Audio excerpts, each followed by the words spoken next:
Delivery from Miss Lisa McDowell. I'll take it. I'm your sister. Could you sign here, please?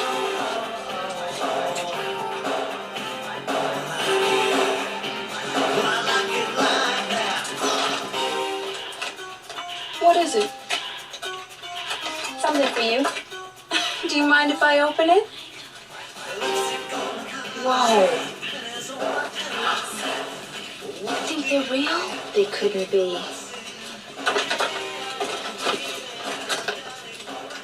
From an admirer, not Daryl. Somebody's messing around. I am not. I don't care how much a man admires you. He's not going to give you earrings like that unless you're giving him a little booty. Not everybody thinks like you, Patrice. Yes, they do. They just don't admit it.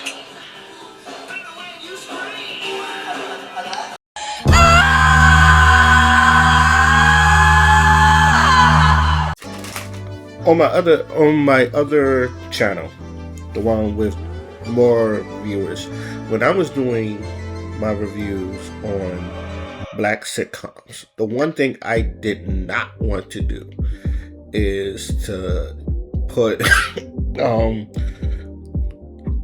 give modern problems to stuff that happened back then, because I feel like that ruins what you see and then what you grow up. I've seen a lot of reviewers do that when they review old stuff, especially a lot of women reviewers.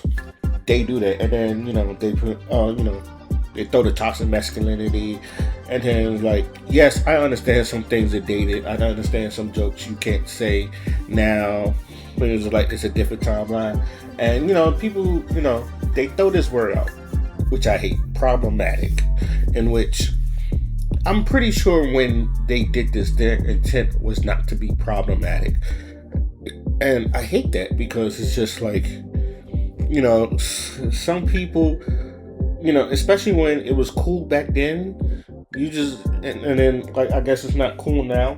A lot of people like to chastise them, in which it's like, no, motherfuckers were saying it back then, so you can't, like, disparage them on what they said now back when they were saying in the fucking 80s. They said that in the fucking 80s. They probably don't even think the way they do now.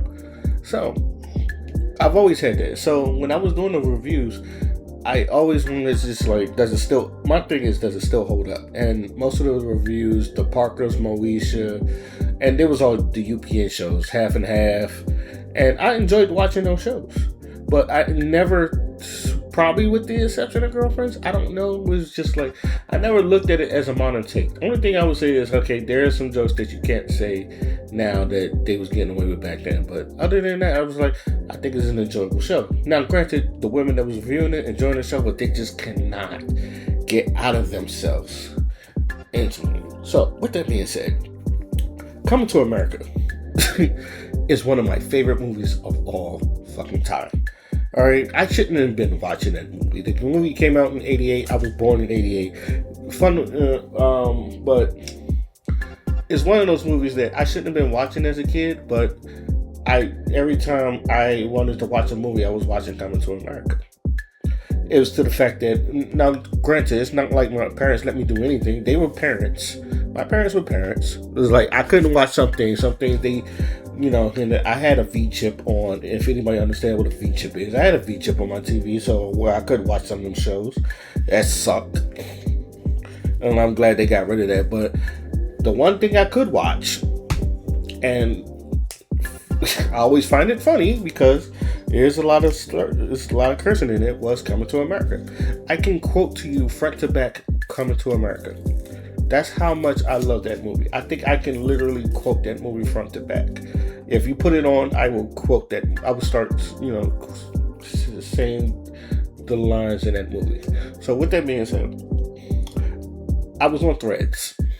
And what's this have to do with me? I was on Threads. And Threads I always call Rage Bait Central, because there's always someone hitting you with rage bait. There was a picture of Patriece McDowell, Lisa McDowell's little sister, the dark-skinned woman, and they said, why she was portrayed as undesirable in Coming to America. I knew it was bait. It's funny because it had like a bunch of comments in there, so you could tell how much Coming to America is adored by the masses. And again, it was just like, I know it's bait. I know it's bait. I know it's... I'm clicking it. Now, I just gave my response. My response was, she was never portrayed as undesirable. Hakeem just only had eyes for Lisa. And, you know, the person who put it up just said, good point, and just left it there. And I was like, thank God. But something tells me, go look at the comment section. Just start looking at there. And then down there, it was just like, it was problematic. One person said, like, the whole movie is problematic. And I responded, you are fucking high if you think this movie is problematic. You are fucking high if you think a man looking for a woman with an opinion instead of just going with the flow of traditional values, knocking the traditional, because the woman, because every time when he was about to marry the woman in Zamunda, and all her answers was, whatever it is you like. And then, like, you would tell me everything I would do, and then you would do, and like the whole thing would put the bark like a dog, and hop on one foot, act like an orangutan. Yeah, he didn't like that. So him shunning tradition to go find a woman with her own opinions and her own values and her own thoughts and all that stuff, going to America just to find that, is problematic. I was like, you were fucking high. And it's just like, did you really watch the movie? And the other thing that pissed me off about that, because a lot of people was talking about colorism. And again, I've always said this, colorism is real. Don't get me wrong, colorism is real. But a lot of y'all are like, sometimes I feel like I put colorism in the wrong spots. Especially when it comes to this movie. And I know a lot of people say, oh, she was desirable because she was undesirable because she was dark skinned.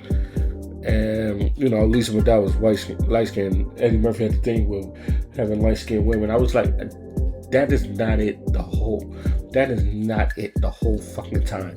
For one thing, two of the dark skinned women in there, Vanessa Bell Calloway, and Patrice, I can't remember her real name, but she stopped doing movies after that. But the woman that played Patrice McDowell, they were both beautiful black women. Let's just start with there. There was nothing ugly about them. They were both beautiful black women. Hell, you can even say that Patrice was probably finer than Lisa, and Lisa was very pretty too. But undesirable? No. First of all, Simi hit that, and I'm pretty sure Daryl hit that as well. So we gonna knock that out. Second of all, the fact that she wasn't portrayed as undesirable, and I said this, and I'm pretty sure I'm saying this when I'm repeating this. Hakeem only had eyes for Lisa. Hakeem, as soon as he saw Lisa, he said, "That's her. That's the girl I want to," and he pursued and chased her. Patrice was an obstacle. But even then, it was just like he didn't disrespect her or nothing like that. It's just that he only had eyes for Lisa. There was nothing wrong with Patrice. I know a lot of people say she was thirsty and so, yeah, she was a little fast, but it's just that he just wasn't into her because he was into Lisa. Lisa was it. Lisa was the person. But to say that she was undesirable was false. To say that she was undesirable because she was dark skinned is also false, because other people did find her desirable. She had, matter of fact, I'm pretty sure she had boyfriends. But it's just that, and not even the fast thing. It was just like, oh, she was thirsty and all that other stuff. I think she just found them attractive and all that other stuff. And but again, Hakeem only had eyes for Lisa. And the whole time, and throughout the whole movie, he's pursuing Lisa, right? He's showing him that, like, not even the fact that he is a prince, he's just like, I'm just a good guy, and, you know, I like your opinions, and I'm treating you the way you are. You don't get that. That has nothing to do with colorism. And I hate when people bring colorism. Again, colorism is real. There are things that does affect people because of their color, but that movie had nothing to do with colorism. Especially since you had two beautiful black women in that movie. There was actually a bunch of beautiful black women in that movie. Garcelle Beauvoir, Fancy from Jamie Foxx show, the motherfucking wipers, like the women that was flower bearers, all the other people, beautiful. There was a slew of beautiful black women. So please miss me with that bullshit. And they all was bad. So it's not like there was nobody that desirable. It was just like he just saw Lisa and that was it. But this is also a problem because I feel like, yes, dark-skinned women, I understand. And I say this all the time. I understand there were some people that did find you undesirable, especially when there was a time where like people was just looking for red bones. As a person that loves himself a dark-skinned woman, I understand. This is also why I tell you, like, there was men that, I always said this. I said, there are men that adore dark-skinned women because they don't give a damn that you're the beauty standard. This is why I tell people, fuck with people to fuck with you, because they're the people that give you the support. But I think because maybe you don't find them attractive, you looking for somewhere else for the people that don't find you attractive. To me, I never go where I'm not wanted. I never go where I'm not needed. If they don't want me there, I don't need it. This is probably why it kind of affects me, because I feel like I've seen a lot of beautiful dark women, especially dark-skinned women. Shout out to this girl, and she's a model. She's a well-known, and I'm pretty sure she's a well-known model. She just participated. I think she won Miss Congeniality. Her name is Mooka. And Mooka, if you're hearing this, I said that's one of the most gorgeous dark-skinned women, gorgeous woman, period. She's just dark-skinned, but she is one of the most gorgeous women, period, I have ever seen. And I stand on that. Lovely dark skin. And lovely dark skin. And I told her, I said the first time I ever saw her, it was like, I ain't tried to stare, but I caught myself staring because I was like, God damn, this woman was so beautiful. The first time I met her. But then again, I'm a man that loves dark skinned women. I tell her all the time, I said, I love all women, but my preference is dark skin. Preference has always been dark skin. But please, and I say this because there's two things I want people to understand: is dark-skinned women. Trust me when I say that there are men that appreciate you and want to walk, worship the grounds you walk on. And two, please do not put colorism where colorism is not participated, because in that movie, colorism had nothing to do with why Hakeem pursued Lisa. He didn't pursue it because he was light-skinned. He pursued it because she had her own opinions, she had her own thoughts, she had her own values, she had her own morals. And he found that very attractive. All right, what did a lot of people forget that movie? He didn't say, "Oh God," because he could have got with any light skin, especially the one that was just like, "I just want to be a rock singer, a pop singer. I want to rock my own songs and produce my own songs and all that other stuff." He could have got with any girl. He could have just been there sowing his royal oats before he married Vanessa Bell Calloway. But no, he saw Lisa, and it was like love at first sight. And he fell in love with that, and he pursued, and he chased, and he got the woman he wanted. So please, when I say this, and I say this with all love, please stop putting colorism and things that don't need to be in there, especially in that movie.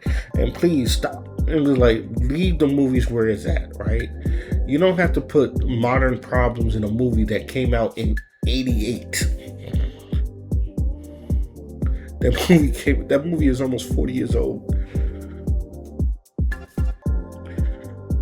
But that movie is almost 40 years old. Because I'm almost 40. Anyway, that movie is almost 40 years old. Alright, so we're not gonna I don't like when we put modern problems in 30 to 40 year old movies.